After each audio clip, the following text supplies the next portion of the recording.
So it has become an American word of this time. So I'm curious, when you say the word change today, as the mayor of Decatur, as the, as a Well, citizen. yeah, and you're. I mean, I've thought about this before, but change today means a change in attitude, and it's a change in attitude about a lot of things. One is, I think people at all levels want to see their government a lot more cooperative and communicating with each other and talking to each other. I mean, when the Republicans were in control, the Democrats stood up there and screamed about how bad everything was and how they, and the Republicans said, well, we got to work together. Now that the Democrats are in control, the Republicans are screaming about how bad all the programs are. And the Democrats are saying, well, why don't they work with us, So I think everybody wants to see all of that kind of stuff put aside and concentrate on what really needs to be done, and it's not only in the national level; it's in the state level too. We're seeing it here in Georgia, but the other thing is, I think change is about hope. And I grew up in South Alabama in the 40s and the 50s and the 60s, segregated South Alabama. And I've told people this. I told it to a graduation class the other day. I can remember when black people couldn't go downtown except on Saturday afternoon to shop. And I can remember working with blacks in construction in the summer in the 60s and going to this Dairy Queen place in Ozark, Alabama, and having to buy their lunch because the sign in the window said white only. This was in the 60s.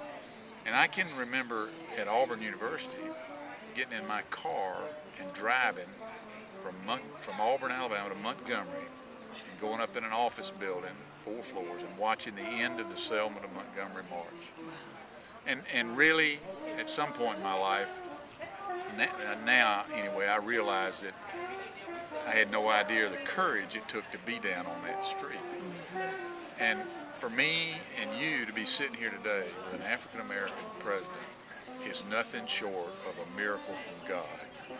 But it gives us all hope, and it gives us all that we're starting to understand that maybe we're all in this together, and we need to work together to get around. And I think that's what change they're talking about. I think that's what the change people want, is they want to know, when mothers and fathers today tell their kids they can be anything they want to be, regardless of what their color, shape, size is, they can do it because it's happened.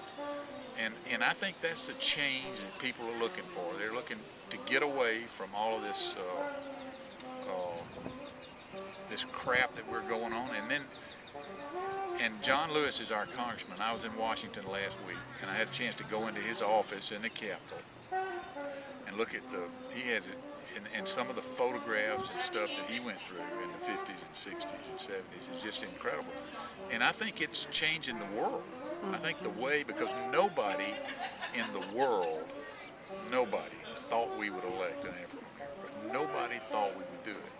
But we did it. And we did it because we finally, I think, the majority of us looked at what we thought was the best candidate and voted for it. And I think that's the change people are looking for everywhere they go, even in the small towns or at the national level. I think that's what they're talking about. It's a change in attitude, and it's bringing hope to the heart of everybody in America. Whether you voted for Obama or not, it's got to make you feel good when you really sit down and think about it. That we're a people now that maybe we're taking a big giant step to getting past all that past culture that and we can talk about things and do things together, and I think that's what it's about.